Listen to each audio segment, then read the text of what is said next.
Lightyear Frontier is receiving a massive overhaul. Under a Rock shared a new look at gameplay, and interesting details were revealed in a Nintendo developer interview. All this and more today.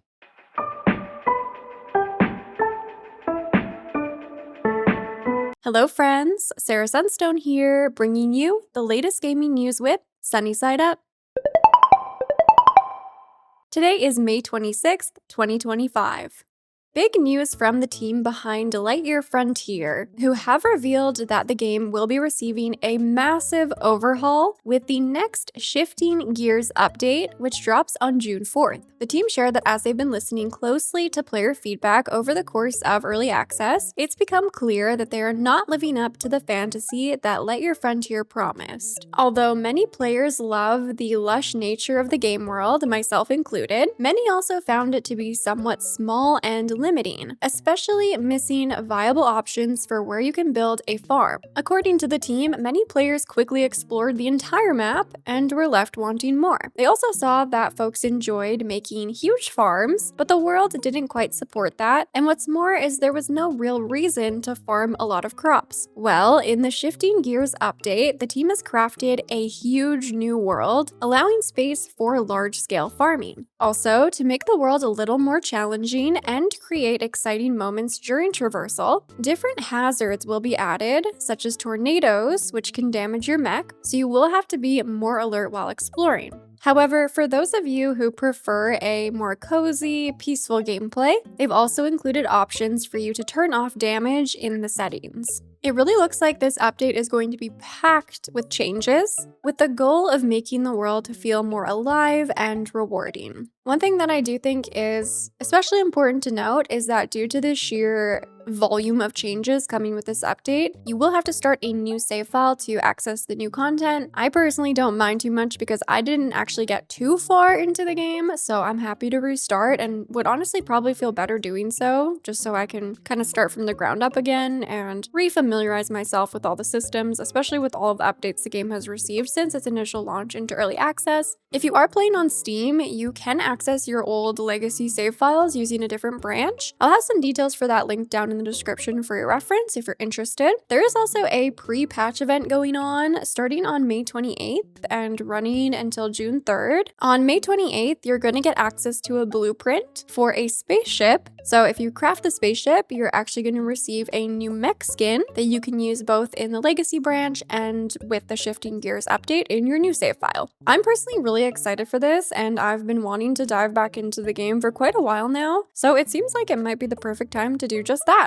And it also seems like the perfect time for me to remind you to make sure you're subscribed to the channel with your notifications on, so you never miss an episode of Sunnyside Up News. Plus, if you love the show, please let me know by shining the lovely like button and sharing your highlight of the week down in the comments. Next up, we have a new game announcement for a cozy puzzle game called UMAMI. This is a 3D food-themed puzzle game where every level is a handcrafted sensory experience built to satisfy the eye, the ear, and that quiet part of your brain that craves harmony and food. In UMAMI, you'll solve small food-themed diorama puzzles, each with their own combination of logic, hidden secrets, cute animals, and beautifully stylized ingredients. Apparently, every piece and object is actually hand-painted, and a great deal of care has been put into fine-tuning the feel of every movement to create a satisfying and soothing experience. They wanted to make a game that's not just cozy, but also feels good to play, which I can definitely appreciate. This looks like a really great game to just kick back and relax with.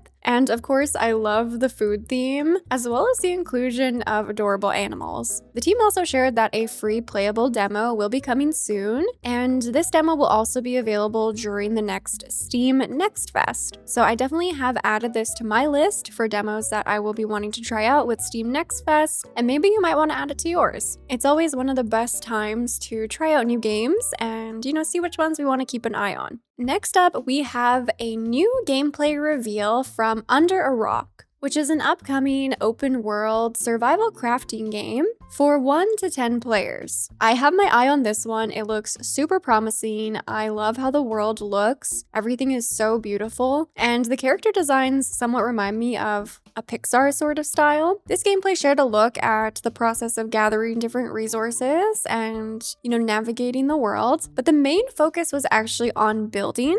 And it really showcased just how flexible the building mechanics in the game will be. I mean, you can literally build your house out over the water if you'd like to, and there's different sizes of tiles, so you're not just working with squares. You can also do different angles to create really uniquely shaped balconies and patio spaces. You can layer these flooring pieces with fencing and staircases, and basically just customize to your heart's content to make a house or a structure that is completely and uniquely your own. They also showed off some of the different decorations you can place, so it looks like there will be some good vegetation, some plants, planter boxes, stuff like that. And they also shared a really unique color coding system, so you can basically lay out all of your pieces and color code them, maybe in order of priority or just to communicate with other players. And then once you have everything established and you're happy with the placement, you can then start contributing resources. It looks like we can even have curved staircases, cozy little nooks, lots of clutter items as well. This is looking really good. So I'm so excited to see more from this and see that the team is still,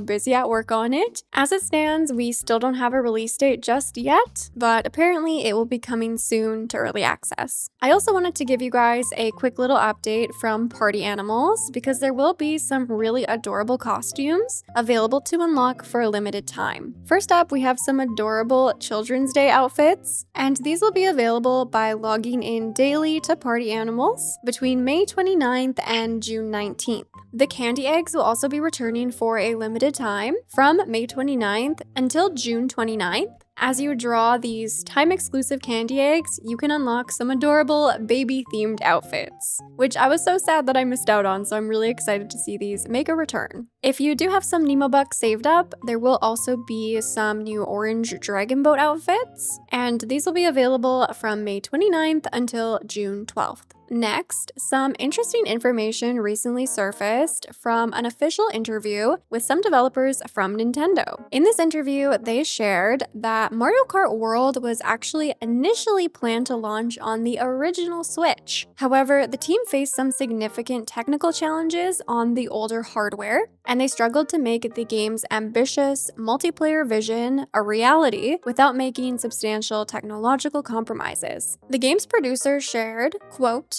"We knew it was going to get messy, but as we decided to release Mario Kart 8 Deluxe's Booster Course Pass, we thought that would give us a bit more time to continue development. That's when the conversation of moving it to the Nintendo Switch 2 system came up, and this suddenly opened up a bunch of possibilities on what we could do. It was truly a ray of hope." Another quote from the programming director reads, "If we had included everything we wanted to in this game's vast world, then it wouldn't have run at 60 FPS and would have suffered from constant frame rate drops. I think there were a lot of people on the team who were worried about whether we could really manage it, but once we decided to release this game on Switch 2, we expected our worries to evaporate all at once. I remember being overjoyed when I discovered we could express even more than we'd originally set out to." And I just thought this was really interesting because sometimes I give Nintendo a bit of a hard time for writing out Mario Kart 8 Deluxe over so many years, especially given the fact that this was initially a Wii U game that was then ported over to Nintendo Switch with that little deluxe kind of expansion, and then expanding even further on that with the Booster Course Pass, which were the DLC courses. So to know that they actually had the intention of creating Mario Kart World for the Nintendo Switch, but made the call to shift it to Switch 2 so that they could further realize their vision and not settle based on the hardware limitations of the original Switch, honestly, it just makes me feel a lot better in many different ways. And so I thought some of you might also be interested in this. And it does also kind of explain why some of those DLC courses maybe weren't quite to the standard of the other courses in Mario Kart 8 Deluxe. It seems like they might have been rushed out a little bit to kind of basically bridge the gap between Mario Kart 8 and Mario Kart World. Knowing that the team was able to get even more ambitious with this title compared with their original plans gets me really excited, and even more excited to play it, which in case you didn't know, we will be checking out Mario Kart World for the Nintendo Switch 2 on launch day. So mark your calendars. And on the topic of Nintendo, they have also confirmed that they will be returning to Gamescom to showcase the Nintendo Switch 2 this year after skipping 2024's event. In case you're unfamiliar, Gamescom is the biggest game show by attendance in the world, and this year it's running from August 21st to 24th at its usual home in Cologne, Germany. It's very exciting and interesting to think about what exactly Nintendo will be showcasing, and while we can only speculate at this point, it is worth noting that the two main titles for the Switch 2 launch window, Mario Kart World and Donkey Kong Bonanza, will both have been released by that point. So it'll be interesting to see what their presence at Gamescom will focus on. Will it be Metroid Prime 4 Beyond? Maybe some of their Nintendo Switch 2 Edition games? Or maybe they'll have some new game announcements. Maybe there'll be another Nintendo Direct around the same time. It's tough to say at this point, but it is exciting. And right off the tail end of receiving news that Stellar Blade's Complete Edition will be releasing on June 11th, we actually received a trailer for Stellar Blade's Goddess of Victory Nikki DLC, along with some more specific details about what exactly the DLC will include. On PlayStation's official website, it reads that the Warrior Scarlet has arrived, and this is a character from another one of Shift Up's games. It's their mobile game, and this character will challenge you in a one-on-one showdown for the ages, and only by defeating this new boss can you claim a new costume,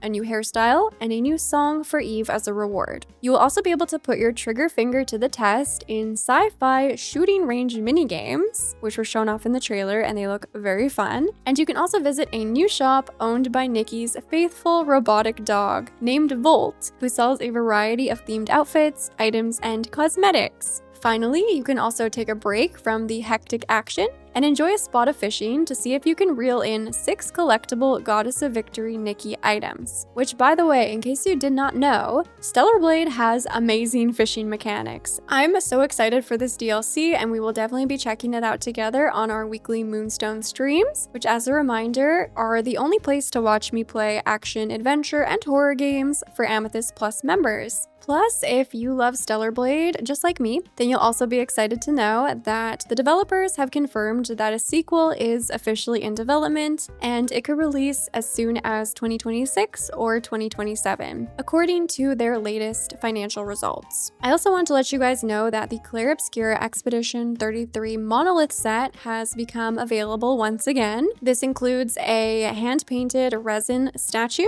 the Expeditioner's Journal, a steelbook, and also the premium collector's case. This product is available exclusively as a pre-order, and pre-orders will close on Thursday, June 12th. I will have the details linked down in the description along with some FAQs for your reference, but do note that this actually does not have the game in it, it's just all of the collector goodies. But I think it's great to see that they're doing a rerun of this. I am still trying to get my hands on a physical copy of the game because they had a shortage of them, which is amazing for the team. Coming up this week, today, there's a chance of showers with Section 13 releasing out of early access on PC, Xbox Series X and S, and PlayStation 5. Step into the shoes of an agent tasked with infiltrating the mysterious Section 13 research facility in this roguelite twin-stick shooter, also offering co-op gameplay. Tuesday will be partly cloudy, with Oddsparks releasing out of early access on Steam, Xbox Series X and S, and PlayStation 5. Explore a strange fantasy world, automate your workshop, and go on adventures with your odd and adorable sparks, on your own or with friends in co-op. Expect clear skies on Wednesday, with Trash Goblin releasing out of early access on Steam. In this wholesome shopkeeping game, uncover and clean trinkets, upcycle them, and sell them to your colorful customers. And the sunshine will continue through Thursday, with Spray Paint Simulator releasing for PC, the PlayStations, the Xboxes, including Game Pass, with a Nintendo Switch release planned for later in June. Enjoy relaxing and satisfying painting simulation that invites you to start your own painting business from the ground up. And keep your eyes to the skies for rainbows on Friday, with Disney Illusion Island releasing on PC, Xbox Series X and S, and PlayStation 5, which was previously a Nintendo Switch exclusive. Join Mickey and friends on a quest to explore a mysterious island in this charming platforming adventure. But let me know, what will you be playing this week, and what new announcements are you most excited for? Anything and everything, you know I always love hearing from you. And with all that being said, thank you so much for watching. I love you all, and until next time, take care.